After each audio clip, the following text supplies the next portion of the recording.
Asket's Explanations, Part 6. Introduction. Contact Reports Volume 1. Plejadisch-plejarische Kontakberichte, Gespräche. Block 1. Page number res. 346. Date/time of contact. Several. Translator res. Dyson, Devine and Vivienne Legg. Date of original translation. August 2009. Corrections and improvements made. N/A. Contact person.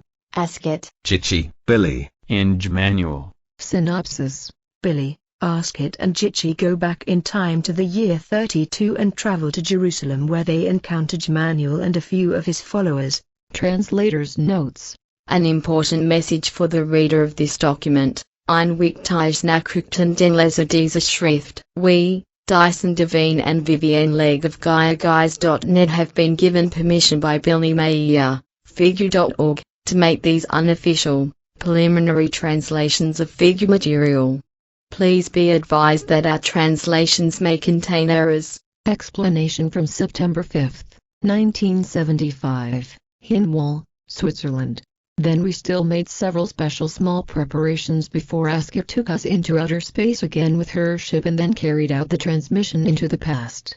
Our landing place in the past, in the year 32, was the same place where we had taken off only minutes before.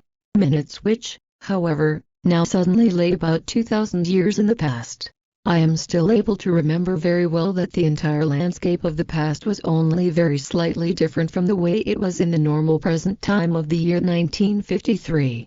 Several ranges of hills and mountains were somewhat different, as were the immediate surroundings of the landing place. That which had been subject to fundamental alterations were villages and the little town of Jerusalem, as I was also able to determine in the later time, in the 1960s.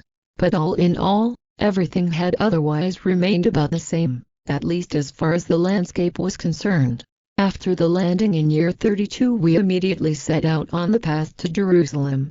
With a 4-day march through the wild and sheer mountains, filthy and dusty, we finally arrived near the city, if I may so designate the then larger, walled village. In this 4-day march on foot we fed ourselves with food which Jitschi had prepared shortly before our departure into the past. In the year 1953, from somewhere, Asket had acquired an entire little sack of ancient coins which she made shiny again with some sort of radiation. These coins were intended to help us to support ourselves in the past.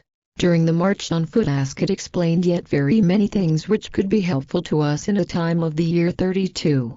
They were all explanations which related to ways of behaving, and so forth, so we would not be conspicuous.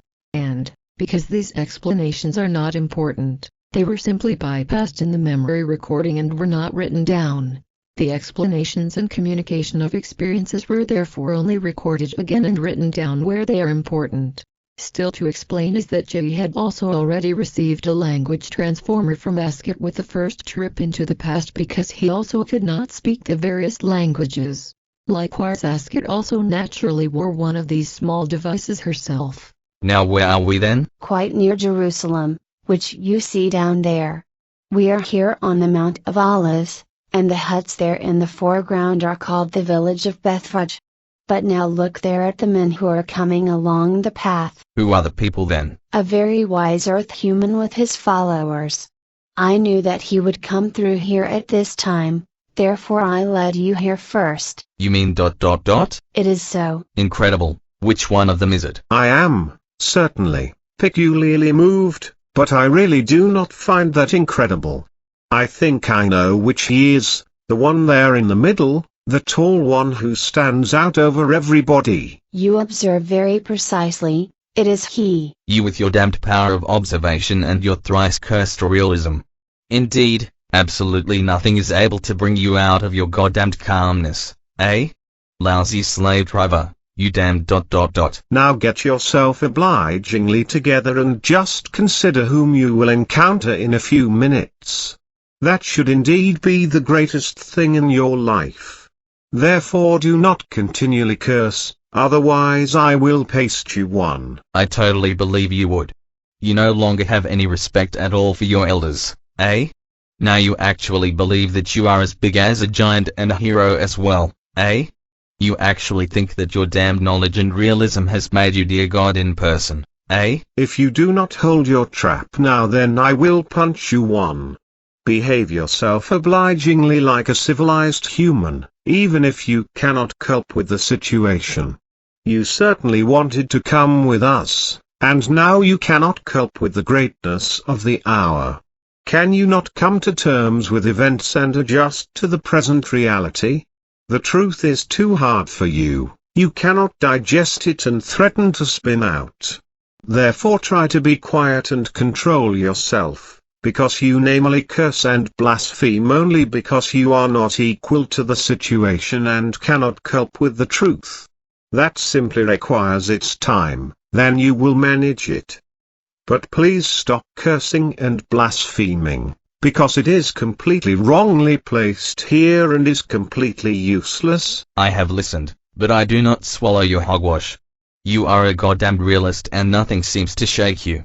But I am a human with feelings and thoughts and not such a soulless and thoughtless robot like you. Step out in front of the people and lie to them that you are God in person, you thrice cursed vile wretch, you megalomaniacal idiot, you low scoundrel and filth. You can just ... ouch ... dash. Without saying another word, I punched Jiri in the middle of the nose with my clenched fist. I am sorry, Jitschi, but is that enough now? He is bleeding. Should I perhaps approve of his hysteria? Nobody said anything about that. You have certainly dealt with it correctly. I only said that he is bleeding. Nobody has ever been killed by a bit of a nosebleed. But it is ... Leave it, Asket. It is my own fault. He only did what he had to do. It was correct that way because I really spun out and the punch was good medicine. He brought me to my senses again. Everything is simply too much for me. I simply am not coping with it. Please excuse me and do not be angry with me. Nobody said anything about that either. Forget it. You have a strange way of behaving correctly in such situations. What must be, must be. But look now. There come the men. Whatever will they think when they see us? Such thoughts are not significant, because they are mostly only of an interrogative nature in regard to the who and where. But look. They are now sitting down at the edge of the path and only the one is coming here. That is indeed Jmmanuel. What in the world should I say to him? Girl ... Be greeted in peace. Your greeting applies also to you. I join in that. Go to my brothers. They will tend to you. These words were directed at Jiri, who, without a word of reply, went obediently to the men sitting at the edge of the path, who immediately attended to him. You are Edward. That I am. And this ... is Asket. I know. But I do not wish to talk with her, rather with you. You have struck very hard. It ... My words are no reproach. You have behaved correctly. He required this pain. He lost control of his mind. You know it very precisely. Now I also know why the people made you into a Superman with a divine function. You are very wise and quick thinking. You deserve the flowers and not me. You have peculiar language, but I understand its meaning. It is good and it honors you. But let us sit here on these stones because I would like to have a conversation with you. You know my name and also Asket's. Do you know each other then? And has she told you about me? You are very connected to reality. No. I have, as yet, never spoken with Asket. My knowledge about you too is of another nature. It is to be found in my power of consciousness, through which I behold the times. That therefore signifies clairvoyance, so to speak. In a certain manner you think correctly, because truly it is previewing. A looking out ahead. In a certain manner, then it can only be that you are able, through the power of your consciousness, to wander through the ages and can explore them in that way. That is my knowledge. How were you able to grasp that? I understand. That way is very good. You must also know it, because very difficult things stand before you. That is so. I know, yet shortly you will also face a very difficult test. Life demands all sorts of things, as you say. But we must tread our path and traverse it in honor and in fulfillment of the laws. As I will tread my path, so will you also tread yours, and in the same way every human will always have his own path to traverse. I am also of the same view, but may I put some questions to you which are burningly interesting to me? Your nature and your thoughts are familiar to me, and so I want to answer your questions before you have to voice them. My teaching, which I spread in these lands, is not new and it is well known to the scribes. But they falsify the old teaching of the prophets which was handed down to them and is very learned. But they disdain and falsify it and interpret it to their own advantage, therefore, they accuse me of lying because I preach against their lies. From the old teaching of the laws of creation and the spirit, they have set up erroneous cults which take freedom of consciousness from the human and drive him into servitude, whereby they can enrich themselves with his possessions. From the spiritual teaching, they have made a false teaching, and they have abased creation to a human entity which they call God. But God is a ruler over humankinds and over worlds, and he can never be put on a level with creation, because its being is the highest, and outside of it, truly, nothing exists. But the scribes and the Pharisees dispute these teachings of the Spirit and they blaspheme me by calling me a liar because I announce the truth. The truth, however, is at all times unpopular and it is also so at this time. Truly, I say to you, if the human, such as I, speaks of the truth, announces it and spreads it, he will thus be persecuted and hated because of it, in my time as in yours. I will therefore be persecuted and will not escape the Myrmidons, because life has determined it for me thus.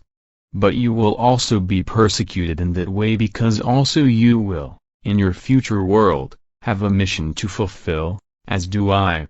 My coming days are very difficult, and I feel bitterness and hurt in me because I know the events which approach me. Yet I will not escape from them because this is determined this way. The human of this world has succumbed to very great need and confusion driven in by the false teachings of the scribes and Pharisees and all those who stroll along in their footsteps. Truly, I say to you, this will lead to very much need and misery on this world.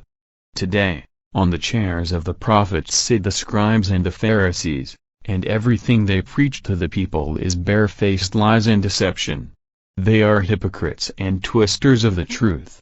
Outwardly, before the people, they seem devout and good, but inwardly they are full of hypocrisy, transgression and falseness. Inside themselves they are more evil than every nest of snakes or vipers, and they claim to be great in their thinking and knowledge, yet they possess no understanding. But upon them will come all the righteous blood which flowed on earth because of them, from the first prophet onwards who their fathers and forefathers murdered, up to the blood of those who they will yet murder in the future. They murder in the name of love and justice and thereby actually intend to serve only their own greed for wealth and power. They have transformed the teaching of the Spirit, and the laws and recommendations of creation, into a very evil cult and frightened the humans with death, with the vengeance of their bloodthirsty God and with sword-bearing angels. They teach the humans to be afraid of the splendor and allness of creation because they deny its existence and replace it with their God and their saints. Truly, so is it, and the coming times will be very bad. There will be wailing and the gnashing of teeth in the world, and the blood of uncountable, innocently sacrificed and murdered ones will deeply saturate the dry earth. Woe to this world and these humans, their lot will be very hard right into the distant future. Truly, so will it be. One still sees in me only the human born of earth, and that I am a revolutionary and fight against untruth, but that badly interprets me. But I know the truth and possess the wisdom of knowledge, the powers of the spirit and of thinking and the will to fulfill my mission. All the hate against me will not keep me from my path. The truth is more important than the transient pain of the body. This can be tortured and destroyed, but the truth and the spirit can never be killed. This truth is not yet known at this time, but this will change in the future. Truly, out of my true humanity, a cult will be set up, which will bring with it very bad and deadly consequences. Seen in me, however, is still only the human, which I truly also am, but soon a form of malevolence will be made out of me and I will be equated with creation. Truly, I know these events of the future, and, indeed, I cannot change them, not even if I rebel against them. I was born a human, I live as such and, as such, fulfill my appointed mission. But also as a human I will suffer the fate of corporal death in 83 years.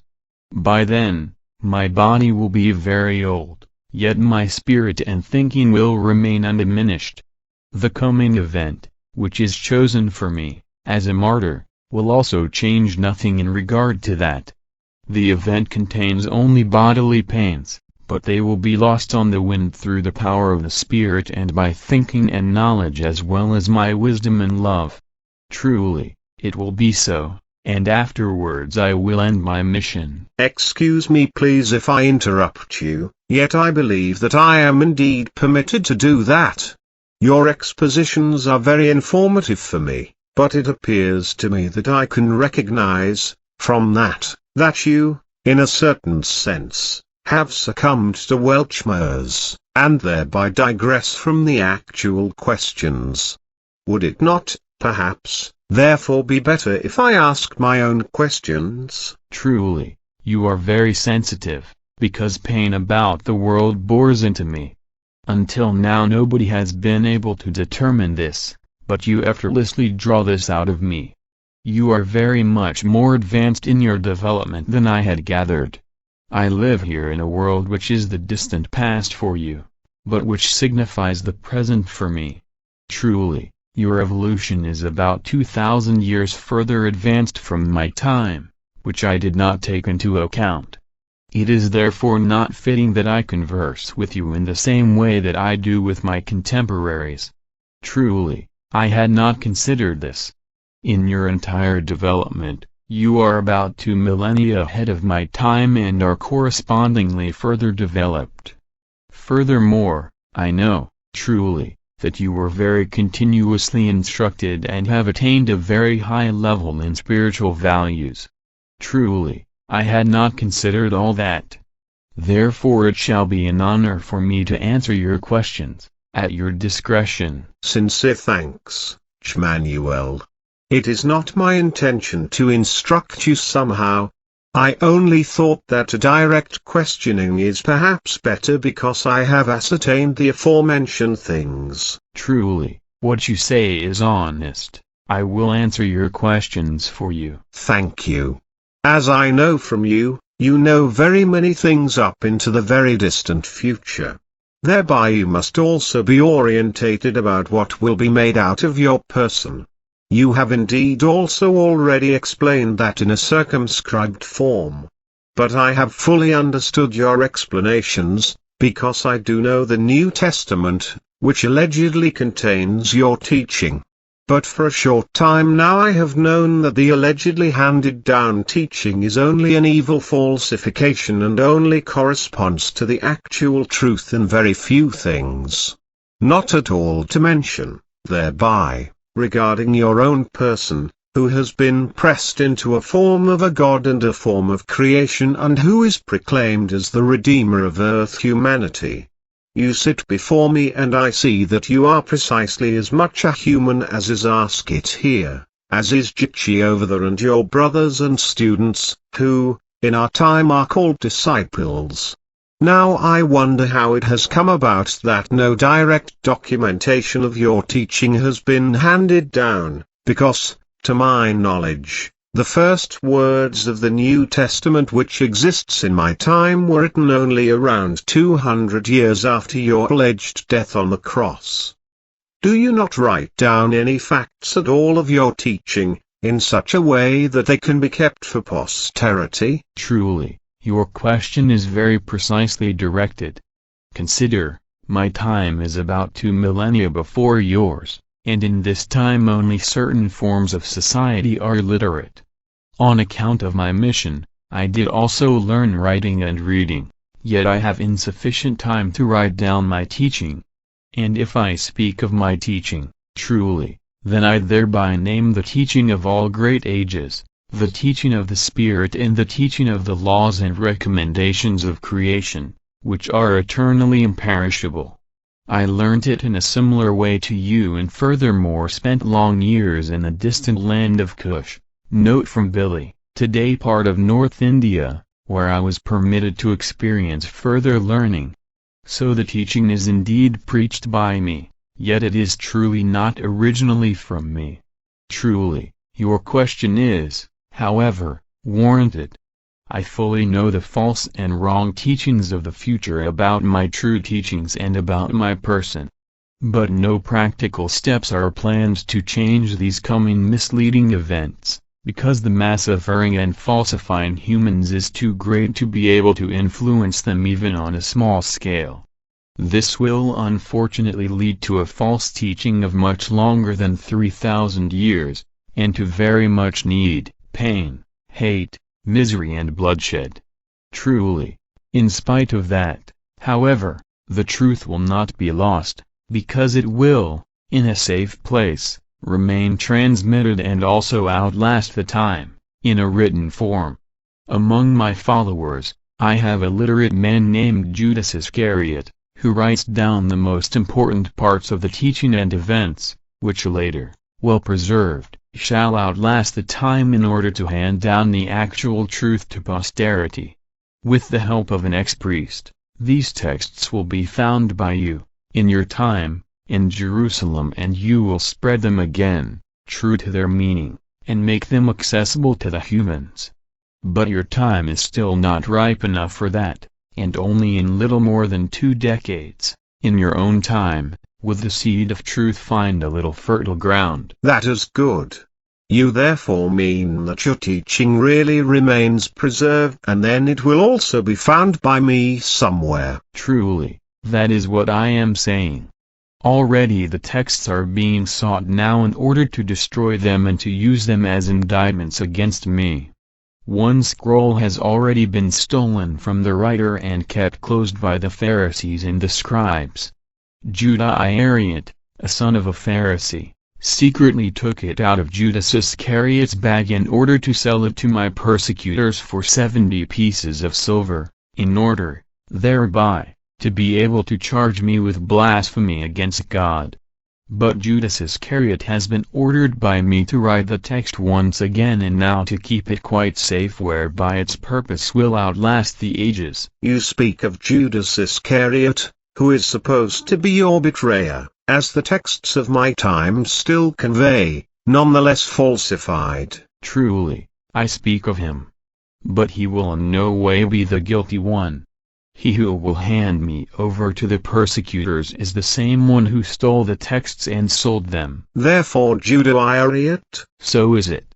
But his father will spread the lie that Judas Iscariot is the betrayer, because the Pharisee name Iscariot must not be soiled.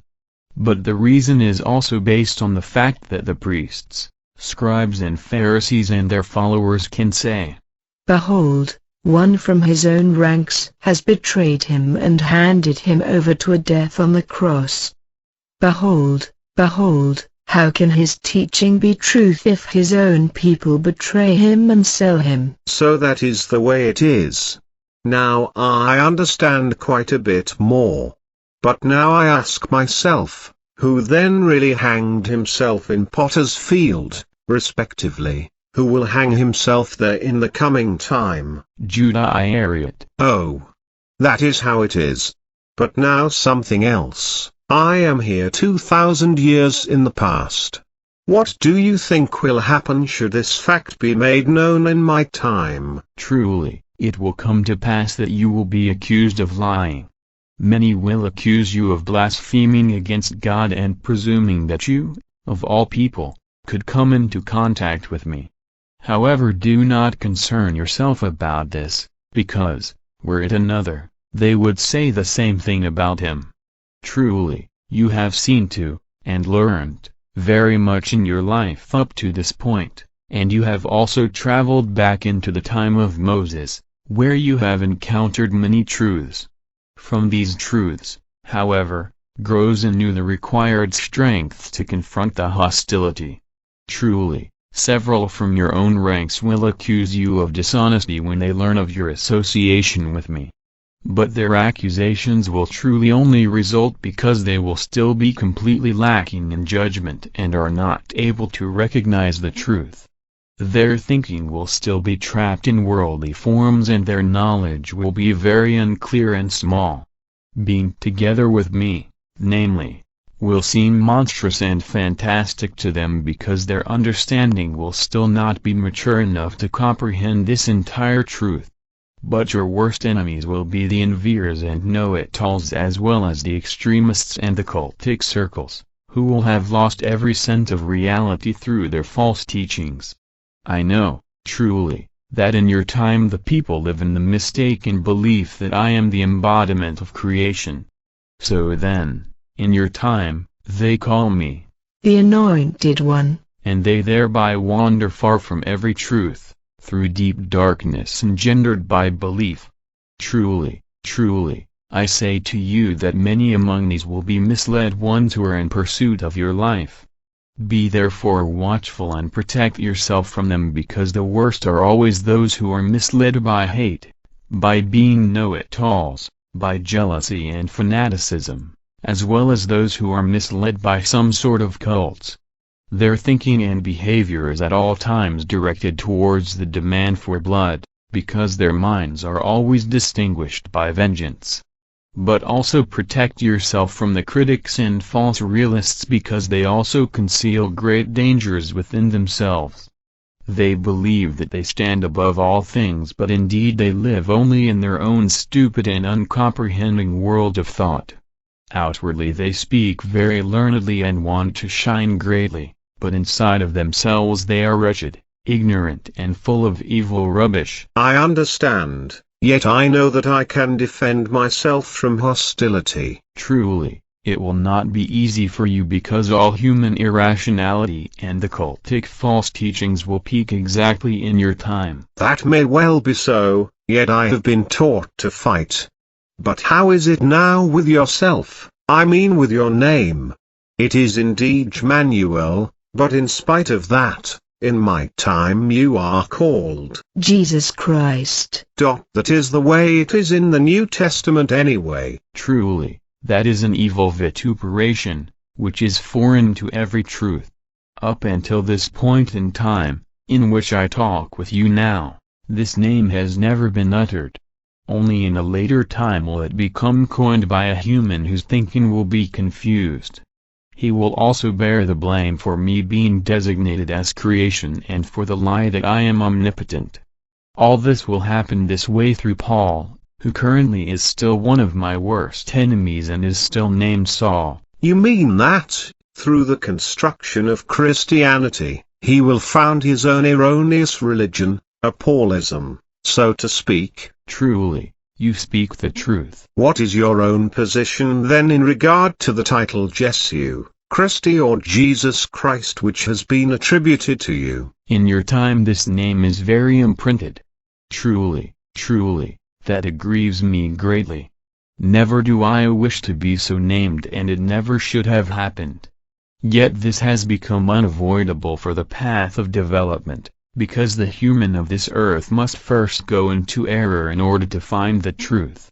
As I hear, however, the name which is not appropriate to me, Jesus Christ, truly, this grieves me greatly, because it will be, without exception, uttered only by humans who still live in confusion regarding thinking and knowledge and have not yet come to terms with the truth. And they will unfortunately be very many at your time. And that is truly very depressing and causes me pain. You mean, that only a misled human calls you Jesus Christ? Question mark. Truly, That is what I said, because every human who knows the truth will call me by my correct name, because, for him, the truth signifies life and knowledge.